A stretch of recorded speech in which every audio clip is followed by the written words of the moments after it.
నమస్తే, నేను మీ సతీష్. ఎవరైనా ఏదైనా ఒక అంశం పైన మాట్లాడాలి అనుకుని వాళ్ళు మాట్లాడేటువంటి సమయంలో ఆ అంశంలో కొంత విషయం ఉండాలి, కొంత దమ్ము ఉండాలి. ఆ మాట్లాడేటువంటి అంశంలో ఏదైనా కూడా సబ్జెక్ట్ అనేటువంటిది ఉండాలి.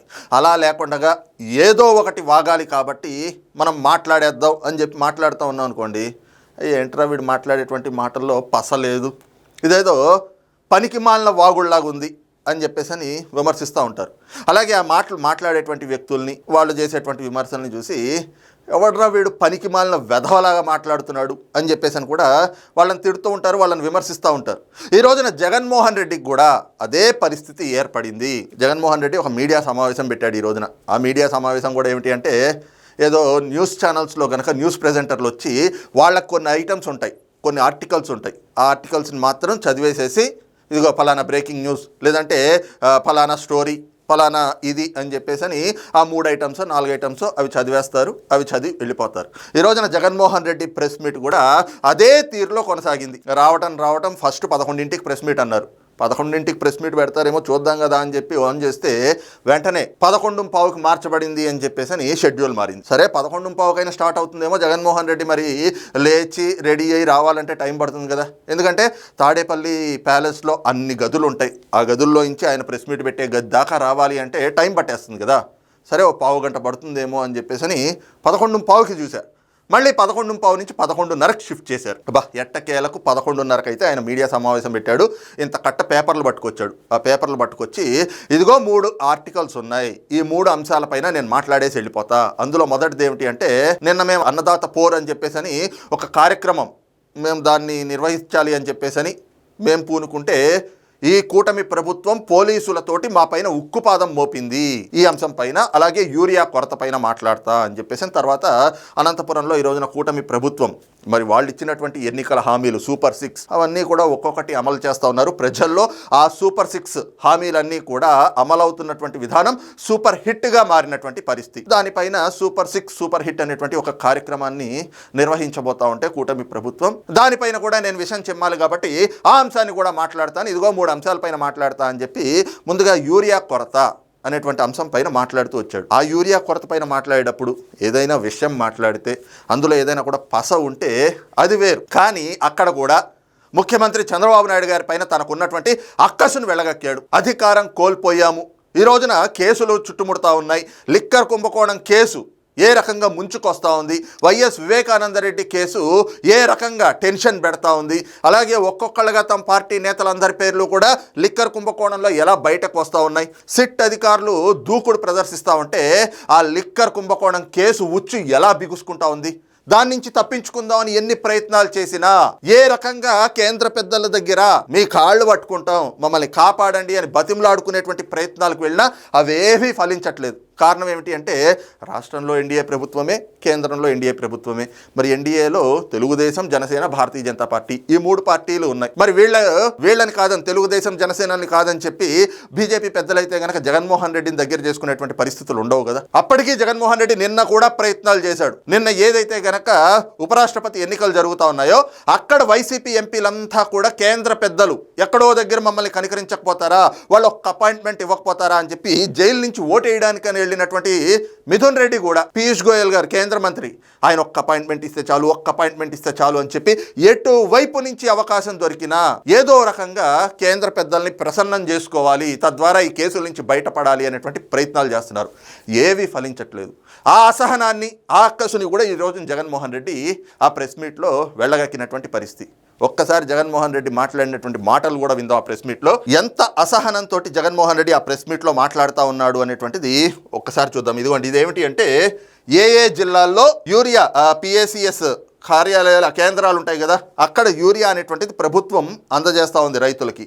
ఆ కేంద్రాల దగ్గర ఎలాంటి పరిస్థితులు ఉన్నాయో చూపిస్తాను చూడండి అని చెప్పి ఆ సాక్షి పేపర్లో ఫోటోలు వేస్తారు కదా, ఆ ఫోటోలు పెట్టి జగన్మోహన్ రెడ్డి చెప్పుకుంటూ వచ్చాడు. సత్యసాయి జిల్లా, ప్రకాశం జిల్లా పామూరు మండలంలో అది చదవడానికి రాదు, కురుమద్దాలిలో పరిస్థితి అది. సత్యసాయి జిల్లా సోమందేపల్లిలో పిఎస్సి వద్ద పరిస్థితి. సోమందేపల్లి అని చదవడానికి అంతసేపు పట్టింది. అన్నమయ్య జిల్లా మదనపల్లిలో క్యూ లైన్ లో పరిస్థితి. చిత్తూరు జిల్లా కుప్పం సొంత నియోజకవర్గం, చంద్రబాబు నాయుడు సొంత నియోజకవర్గం ఉన్న పరిస్థితి అది. ఏడన్నా దుంకి సావచ్చు చంద్రబాబు నాయుడు, ఎక్కడైనా ఏడన్నా దూకి సావచ్చు చంద్రబాబు నాయుడు గారు అంట. ఎంత అసహనంతో మాట్లాడుతున్నటువంటి మాటలు చూడండి. క్యూ లైన్లలో ఉన్నారు, వాస్తవమే. అక్కడ ఏమైనా రభస జరుగుతూ ఉందా? లేదంటే ఎవరికైనా యూరియా లభ్యత దొరకడం లేదా? యూరియా లేకుండా రైతులు ఇదిగో మాకు యూరియా అందడం లేదు, ప్రభుత్వం మాకు ఎక్కడా కూడా యూరియా అందించడం లేదు, యూరియా అందించడంలో ప్రభుత్వం వైఫల్యం చెందింది అని చెప్పేసి రైతులు నిరసనలు చేసేస్తూ ఉన్నారా? ఎక్కడైనా గొడవలు జరుగుతూ ఉన్నాయా? లైన్లో నిలబడ్డారు. ఇప్పుడు సినిమా టికెట్లు తీసుకునే దగ్గర లైన్లో నుంచి ఉంటారు, రేషన్ షాపుల దగ్గర లైన్లో నుంచి ఉంటారు. యూరియా ఒక్కో సందర్భాల్లో కొరత అన్నటువంటిది ఏర్పడ్డప్పుడు ప్రభుత్వం అనేటువంటిది వాటిపైన దృష్టి సారిస్తుంది. యూరియా కొరత లేకుండా, రైతులకు ఇబ్బందులు లేకుండా ప్రభుత్వాలు చర్యలు తీసుకుంటాయి.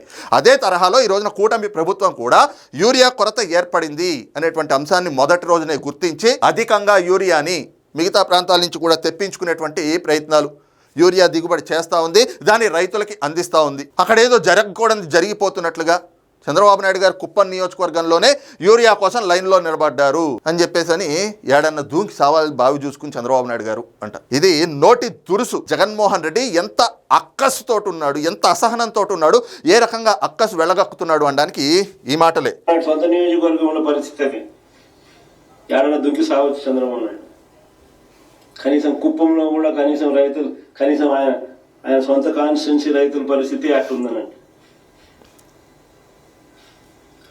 ఇది వ్యవసాయ శాఖ మంత్రి కాన్స్టిట్యున్సీ, శ్రీకాకుళం జిల్లా మంత్రి అచ్చెన్నాయుడు నియోజకవర్గం టెక్కలిలో పరిస్థితి అది. క్యూ లైన్లో ఇద్దరు ఏదైనా బాయోగి ఏదైనా చూసుకొని దుంకుతే బెటర్. వైఎస్ఆర్సిపి పాలనలో, అంటే మా పాలనలో గతంలో జరిగిన మా పాలనలో, వైఎస్ఆర్సిపి పాలనలో 5 ఏళ్లలో ఎప్పుడైనా ఎక్కడైనా రైతులు ఇలా ఎరువుల కోసం రోడ్డు ఎక్కడం ఎక్కడైనా చూశారా అని అడుగుతా ఉన్నా. గొప్ప విషయాన్ని అడిగాడు జగన్మోహన్ రెడ్డి. అందుకే ఇన్ని చవట, దద్దమ్మ, పనికి మాలిన వెధవ్వాగుడు వాగే పనికి మాలిన వెధవ అని చెప్పి ఈ రోజున ప్రజాస్వామ్యవాదులు ఆయన విమర్శిస్తూ ఉన్నటువంటి పరిస్థితులు. కారణం ఏమిటి అంటే యూరియా కొరత ఏదో ఆంధ్రప్రదేశ్లో మాత్రమే ఏర్పడినట్లుగా ఇంకెక్కడా లేదు.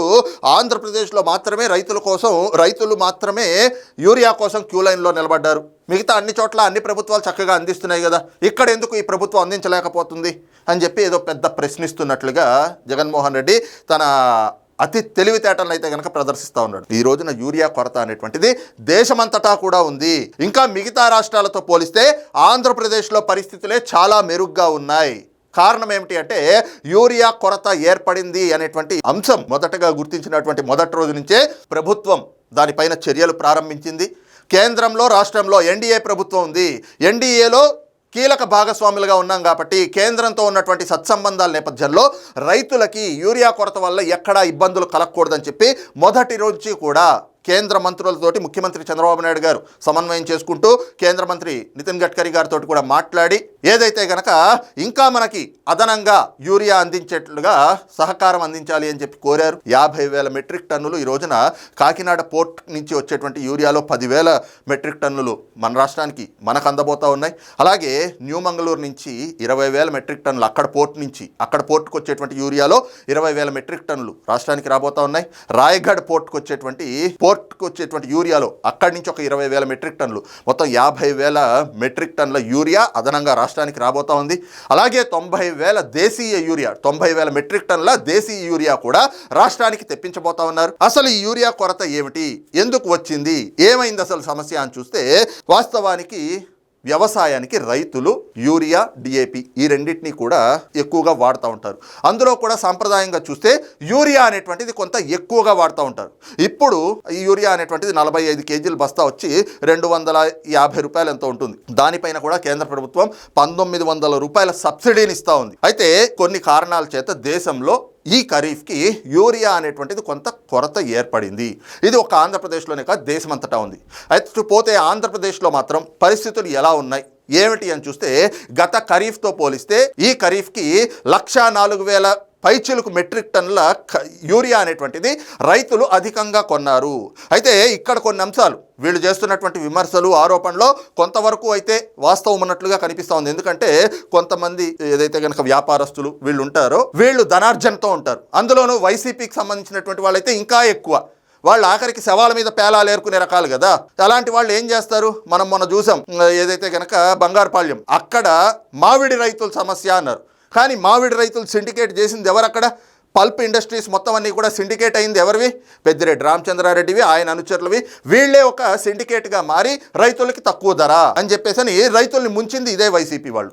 ఈ రోజున అలాగే యూరియా విషయంలో కూడా కొంతమంది వ్యాపారస్తులు, కొంతమంది యూరియా వ్యాపారాలు చేసేటువంటి వాళ్ళు సిండికేట్గా మారి యూరియా నిల్వ అనేటువంటిది వాళ్ళ దగ్గర పెట్టుకుని ఇతర రాష్ట్రాల్లో ఉండేటువంటి వాళ్ళకి, అక్కడ ఇతర రాష్ట్రాల్లో కొంత డిమాండ్ ఎక్కువగా ఉన్న చోట అక్కడ ఎక్కువ ధరకు అమ్ముకోవటం ఇలాంటివి జరుగుతున్నాయి. అయితే రాష్ట్ర ప్రభుత్వం, కూటమి ప్రభుత్వం వాటిని కూడా కట్టడి చేస్తూ ఉంది. అవన్నీ కట్టడి చేస్తూ ఎక్కడికక్కడ రైతులకి యూరియా అందించడంలో ఇబ్బంది లేకుండా చర్యలు తీసుకుంటా ఉంది మొదటి రోజు నుంచి కూడా. కానీ గడిచిన 5 ఏళ్లు పంట కాలువల్లో పూడికలు కూడా తీలేదు జగన్మోహన్ రెడ్డి ప్రభుత్వంలో. అరే అన్నపూర్ణ జిల్లాలుగా చెప్పుకునేటువంటి ఏదైతే గోదావరి జిల్లాల్లో క్రాప్ హాలిడే ప్రకటించారు. ఈ రోజున గిట్టుబాటు ధర, అలాగే రైతుల కష్టాలు అని చెప్పేసి మాట్లాడుతూ ఉన్నాడు జగన్మోహన్ రెడ్డి. గడిచిన 5 ఏళ్లు ఏదైతే ధాన్యం కొనుగోలు చేసినందుకు ఈ రోజున 24 గంటల నుంచి 48 గంటల లోపల రైతుల ఖాతాల్లోకి డబ్బులు పడిపోతా ఉన్నాయి. కానీ గడిచిన 5 ఏళ్లు జగన్మోహన్ రెడ్డి గిట్టుబాటు ధర ఇవ్వకపోగా ధాన్యం ఏదైతే గనక రైతుల దగ్గర నుంచి సేకరించిన తర్వాత 6 నెలలు 7 నెలలకి అప్పుడు కూడా పూర్తి డబ్బులు పడేవి కాదు. ఆ రకంగా రైతుల్ని వేధించి అరే గోదావరి జిల్లాల్లో, కృష్ణా జిల్లాలో క్రాప్ హాలిడే ప్రకటించారు రైతులు. గోదావరి జిల్లాల్లో, తూర్పు గోదావరి లాంటి జిల్లాలో క్రాప్ హాలిడే ప్రకటించడం అంటే దానికంటే సిగ్గుచేటు ఇంకోటి లేదు. ఆనాడు మరి జగన్మోహన్ రెడ్డి ఏ బావైనా చూసుకుని దూకుంటే బాగుండేది. పంట కాలువల్లో పూడికలు తీయించలేదు జగన్మోహన్ రెడ్డి. ఆ రోజున ఏదో కాలువ చూసుకుని ఆ కాలువలో దూకుండుంటే రాష్ట్రానికి పట్టిన దరిద్రం పోయి ఉండేది. ఈ రోజున యూరియా కొరత, రైతులందరికీ యూరియా అందించట్లేదు, రైతులు క్యూ లైన్లో నిలబడ్డారు. మా ప్రభుత్వంలో యూరియా కొరత ఎందుకు రాలేదు అని చెప్పి పెద్ద మేధావిలాగా మాట్లాడుతూ ఉన్నాడు. యూరియాకు సంబంధించినటువంటి వాస్తవాలు కూడా చూద్దాం ఒకసారి. ఇది చూస్తూ ఉన్నాం కదా. ఏదైతే గనక 8/9/2025 అంటే సెప్టెంబర్ 8వ తారీఖు నాటికి comparison of product wise kharif consumption up to 8/9/2025 గతేడాదితో పోలిస్తే అసలు ఈ ఖరీఫ్ నాటికి యూరియా అనేటువంటిది ఏ రకంగా వచ్చింది అనేటువంటిది చూస్తే, ఏ రకంగా సేకరించారు, యూరియా రైతులకి ఎలా అందిస్తూ ఉన్నారు, ఏం జరుగుతూ ఉంది అనేటువంటిది కూడా చూస్తే యూరియా అనేది 2024 ఖరీఫ్లో 5,06,674 మెట్రిక్ టన్నుల యూరియా అనేటువంటిది రైతులు కొనుగోలు చేశారు. అదే 2025 ఖరీఫ్ వచ్చే నాటికి 6,11,475 మెట్రిక్ టన్నుల యూరియానైతే గనక కొనుగోలు చేసినటువంటి పరిస్థితి. అంటే 1,04,801 టన్నుల యూరియా అనేటువంటిది ఎక్కువగా కొనుగోలు చేశారు రైతులు. ఎక్కువ కొనుగోలు చేయడానికి కారణం ఏమిటి అంటే వ్యవసాయంలో సాంప్రదాయంగా రైతులు వాడేటువంటిది యూరియా ఎక్కువగా ఉంటుంది, డిఏపి అనేటువంటిది కొంత తక్కువగా ఉంటుంది. అదే డిఏపి విషయానికి వస్తే 2024 ఖరీఫ్ నాటికి 1,59,959 మెట్రిక్ టన్నుల డిఏపి అనేటువంటిది కొనుగోలు జరిగితే, అదే 2025 ఖరీఫ్ వచ్చేనాటికి 2,02,461 మెట్రిక్ టన్నుల డిఏపి అనేటువంటిది కొనుగోలు జరిగింది. అక్కడ కూడా చూస్తే 42,502 మెట్రిక్ టన్నుల డిఏపి అనేటువంటిది కూడా అదనంగా కొనుగోలు చేశారు, అధికంగా కొనుగోలు చేశారు రైతులు. వాటి వల్ల కొంత ఏదైతే కొరత అనేటువంటిది ఏర్పడింది. కానీ ఆ కొరతను అధిగమించడానికి ప్రభుత్వం ఎక్కడికక్కడ మొదటి రోజు నుంచే చర్యలు తీసుకుంటా ఉంది. ఇతర రాష్ట్రాలు, పక్కనున్నటువంటి తెలంగాణ, అటు పక్క ఉన్నటువంటి ఏదైతే కర్ణాటక, ఇంకోవైపున తమిళనాడు, ఇలాంటి రాష్ట్రాలు చూడొచ్చు కదా. అక్కడ రైతులు ఎదుర్కొంటున్నటువంటి సమస్యలు, అక్కడ యూరియా గురించి జరుగుతున్నటువంటి యాగి, అవి చూసి ఆంధ్రప్రదేశ్లో పరిస్థితులు చూస్తే అర్థమవుతుంది. కానీ అవేం లేకుండా ప్రభుత్వం పైన విషం చమ్మాలి, ఏ అంశం దొరికినా కూడా దాన్ని రాజకీయం చేసి మనకు అనుగుణంగా మాట్లాడుకోవాలి అని చెప్పేసి ఇష్టం వచ్చినట్లు మనం చేసిన తప్పులు, మనం చేసిన పాపాలు, శాపాలే ఈ రోజున కేసుల రూపంలో వెంటాడుతూ మన మెడకి ఉచ్చు బిగుస్తూ ఉంటే, మనకి అరెస్ట్ టైం దగ్గర పడతా ఉంది అనేటువంటిది కళ్ళ ముందు కనిపిస్తూ ఉంటే దాని నుంచి ప్రజల దృష్టి మరల్చాలి. మనం చేసిన దిక్కుమాల పనులన్నీ కూడా ఈ రోజున బయటపడిపోతూ ఉన్నాయి. మనం చేసిన అవినీతి, అక్రమాలు, మనం చేసిన పాపాలన్నీ ఒక్కొక్కటి బయటకు వస్తూ ఉన్నాయి. వాటి నుంచి డైవర్ట్ చేయాలి. ఏం చేయాలి? అందుకని చెప్పి ప్రెస్ మీట్ పెట్టాలి. సూపర్ 6 సూపర్ హిట్ అనేటువంటి కార్యక్రమం పెట్టి ఈ రోజున ప్రభుత్వం ఏదో కార్యక్రమం నిర్వహిస్తూ ఉంటే దాని నుంచి డైవర్ట్ చేయడానికి అని చెప్పి ఈ కార్యక్రమం పెట్టి చంద్రబాబు నాయుడు గారు, అచ్చెన్నాయుడు గారు ఏదైనా నీళ్ళు లేని బాయి దూసుకుని దూకాలంట. 5 ఏళ్లు నీ దిక్కుమాలిన పరిపాలన, నీ పరిపాలనలో క్రాప్ హాలిడే రైతులు ప్రకటించుకున్నారు. గతంలో ఎన్నడూ అలాంటి పరిస్థితులు లేవు గోదావరి జిల్లాలో. ఆ రోజున నువ్వేదో ఒక బావిలో దూకుంటే రాష్ట్రానికి ఈ దౌర్భాగ్యమైనటువంటి పరిస్థితి వచ్చుండేది కాదు కదా జగన్మోహన్ రెడ్డి అని చెప్పి రైతులే ఈ రోజున ప్రశ్నిస్తా ఉన్నారు. ఇకపోతే అన్నదాత పోరని చెప్పి మేము కార్యక్రమం నిర్వహిస్తే దానిపైన పోలీసులు పెట్టి ఉక్కుపాదం మోపారు, మా నాయకులకి నోటీసులు ఇచ్చారు. ఇదెక్కడి పద్ధతి? గడిచిన 5 ఏళ్లు ఉపాధ్యాయుల్ని, రైతుల్ని, ప్రత్యర్థి పార్టీ నాయకుల్ని ఎవరినైనా రోడ్డెక్కేటువంటి పరిస్థితులు ఉన్నాయా? చంద్రబాబు నాయుడు గారు ప్రాజెక్టుల సందర్శన అని చెప్పేసి వెళ్తా ఉంటే అంగళ్లలో ఆయన పైన దాడి చేయించి ఆయన మీదే అటెంప్ట్ టు మర్డర్ కేసు పెట్టించావు. జీవో నెంబర్ 1 తెచ్చి అసలు ప్రత్యర్థి పార్టీలు ఎవరు కూడా బయట తిరగకూడదు అని చెప్పేసని, రాజకీయ కార్యక్రమాల్లో తిరగకూడదు అని చెప్పి బ్రిటిష్ కాలం నాటి జీవోలు తెచ్చినటువంటి నీచమైన చరిత్ర జగన్మోహన్ రెడ్డిది.